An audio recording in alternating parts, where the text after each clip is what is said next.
गोंदिया जिल्ह्यातील तिरोडा येथील Adani power plant समोर कामगारांचा आंदोलन सुरू आहे। कामगारांनी आपल्या मागण्यांसाठी कंपनीच्या गेट समोरच आंदोलनाला सुरुवात केली। या आंदोलनादरम्यान कुठलाही अनुचित प्रकार घडू नये करिता मोठ्या प्रमाणावर पोलीस बंदोबस्त सुद्धा देण्यात आले आहे। Maharashtra live news reporter Sachin Bansod, Vidarbha प्रतिनिधी, गोंदिया। काय सांगाल आज जो अदानीचं आंदोलन आहे, आंदोलनाच्या बाबतीत काय सांगाल? आमचं हे जे आंदोलन आहे शांतीपूर्ण मार्गाने चाललेलं आहे। 20 तारखेपासून 20 मार्च 25 पासून साखळी उपोषण आणि 24 तारखेपासून आमरण उपोषण काम बंद आंदोलन सतत चालू केलेलं आहे।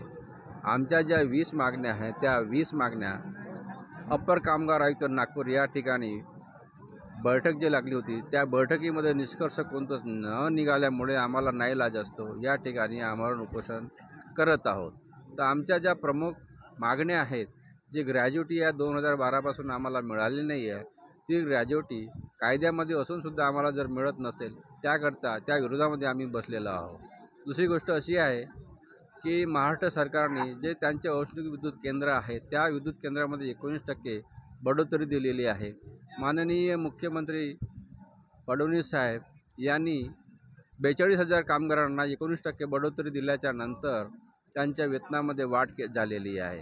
तर तीच मागणी आम्ही करत आहोत की एका महाराष्ट्रामध्ये 2 नियम लागू कसे काय असू शकतात। जर त्यांना जर मिळत असेल तर आम्हाला पण मिळाला पाहिजे।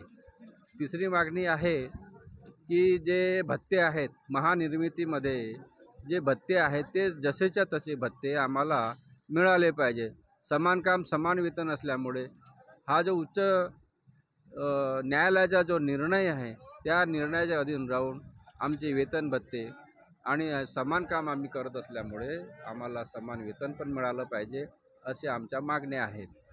तसेच कसं आहे की जो एखादा कामगार काम करत असताना मृत्युमुखी पडतो त्यावेळेस त्याला कोणतंही आर्थिक मदत दिल्या जात नाही। त्याकरिता आम्ही अडाणी समूहांना म्हटलेलं आहे की आमच्या कामगाराचा विमा जो आहे तो 22 लाख करण्यात यावा। सामूहिक विमा म्हणजे विमा जर असेल तर प्रत्येक कामगाराला आर्थिक मदत मिळेल आणि त्यांना भीक मागण्याची पाळी येणार नाही। अजून आमचा एक मुद्दा असा आहे की जो कामगार कंत्राटी कामगार निवृत्त होतो, निवृत्त झाल्याच्या नंतर त्याला आर्थिक परिस्थिती फार नाजूक असते, त्याला भीक मागण्याची पाळी येते, अशा वेळेस त्याला 1 लाख रुपये एका वर्षाला अनुदान सानुग्रह राशी देण्यात यावी। रामाटोला येथील जे गावाचं पुनर्वसन झालेलं आहे त्या गावातील लोकांना रोजगार देण्यात यावा। फक्त 5 लोकांना रोजगार मिळालेला आहे। संपूर्ण गाव हे पुनर्वसित गाव असूनसुद्धा तिथे त्यांना नोकरी अजून मिळालेली नाही आहे। तर आमचा हाही एक मुद्दा आहे। स्थानिक लोकांना 80% रोजगार मिळालाच पाहिजे, हा प्रमुख मुद्दा आहे। आणि हे जे प्रदूषण होत आहे या प्रदूषणामुळे यांची कामगारांची जे फुफ्फुस केंद्र वगैरे फुफ्फुस वगैरे आहे, चेस आहे, हे खराब झालेले आहे। कॅन्सर वगैरे होत असते, यांना तब्येत खराब होत असते। अशा पद्धतीने आम्ही या उपोषणाला इथे बसलेले आहोत। आमच्या एकूण 20 मागण्या आहेत आणि हे जे कंत्राटदार आहेत हे कंत्राटदार या कामगारांना गुलाम समजतात, कायद्याच्या विरोधामध्ये जाऊन काम करतात। त्यामुळे यांचं लायसन रद्द करण्यात यावं आणि यांचं लायसन रद्द करून यांना काळ्या यादीमध्ये टाकावं अशी आमची मागणी आहे। अशा 20 मागण्या ज्या आपल्यासमोर दिसत आहेत, या 20 मागण्याच्या ज्या कायदेशीर मागण्या आहेत त्या कायदेशीर मागण्याकरता आम्ही बसलेलो आहोत।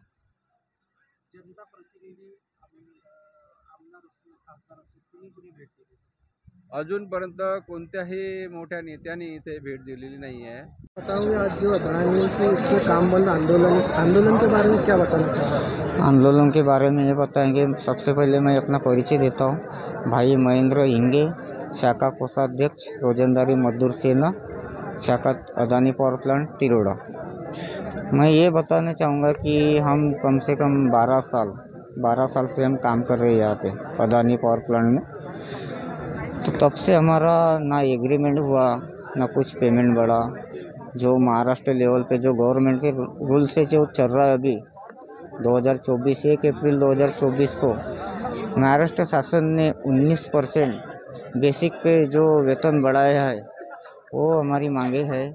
और जो 19 पर क्या बोलते हैं कि जो महाराष्ट्र लेवल में जो अदर प्लान में मिल रहे हैं भत्ते भत्ते भी नहीं मिल रहे यहाँ पे।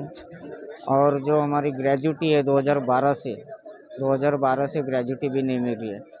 अत्याचार इतना हो रहा है यहाँ पे, करप्शन इतना हो गया है, 90% करप्शन है अदानी पावर प्लांट में।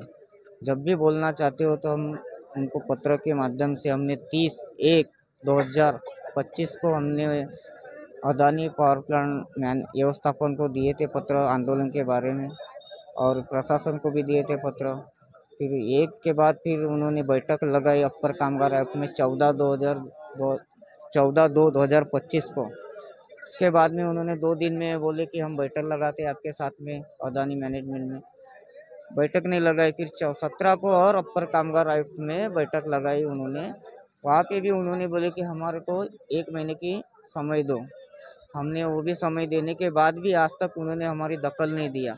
आज 20 तारीख 20/3/2025 से साकड़ी उपोषण, 20, 21, 22, 23 को साकड़ी उपोषण और 24/3/2025 को आमरो उपोषण हो काम बंद आंदोलन। आज का 9वां दिन है हमारा साकड़ी उपोषण काम बंद आंदोलन चालू है। लेकिन अभी तक 9वां दिन होने के बाद भी अभी तक प्रशासन अपने अदानी मैनेजमेंट ने हमको दखल नहीं दिया है। अदानी मैनेजमेंट से अदानी की तरफ से कोई अधिकारी का आश्वासन या कुछ? किसी का आश्वासन नहीं मिला अभी तक। उन्होंने तो जनता प्रतिनिधि भी नहीं, आमदार साहब भी नहीं आए। ऐसा क्या आमदार साहब ने भेंट नहीं दी? ऐसा अभी तक आमदार साहब यहाँ है कि नहीं, ऐसा कुछ बताइए। मैंने तो फ़ोन किया था आमदार साहब को फ़ोन नहीं लगा। फिर उनके पीए को फ़ोन लगा। पीए साहब ने बोले कि वो मुंबई में अधिवेशन चालू है, अभी वो बिजी शेड्यूल है, उनके बारे में बता नहीं सकते। फिर और मैंने खासदार साहब को भी फ़ोन किया, तो खासदार साहब को फ़ोन किया तो खासदार साहब को भी फ़ोन नहीं लगा। उनको पीए को फ़ोन लगाया मैंने।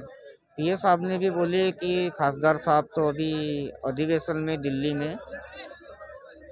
में है और आएंगे, समय लगेगा उनको, अभी थोड़ा बिजी शेड्यूल में चल रहे, आएंगे ऐसे बोल रहे थे। अभी उनकी जिला नियोजन समिति बैठक 4 दिन के पहले लगी थी कलेक्टर ऑफिस में, वहाँ चले गए थे, लेकिन हमारे को भेंट नहीं दी उन्होंने। यही चाहते हैं कि आमदार साहब का यहाँ से ऑफिस कम से कम 500 मीटर पे है, आ सकते हैं। अभी भी वो जानकारी मिली है सूत्र के मुताबिक कि आमदार साहब तिरोड़ा में आ गए हैं, लेकिन अभी तक उन्हें हमारे को मुलाकात नहीं दी। यही है कि हम चाहते हैं आमदार साहब हमारे साथ बात करें, अदानी से मीटिंग लगाए, यही चाहते हैं कि हमारी मांगे पूरी होगा।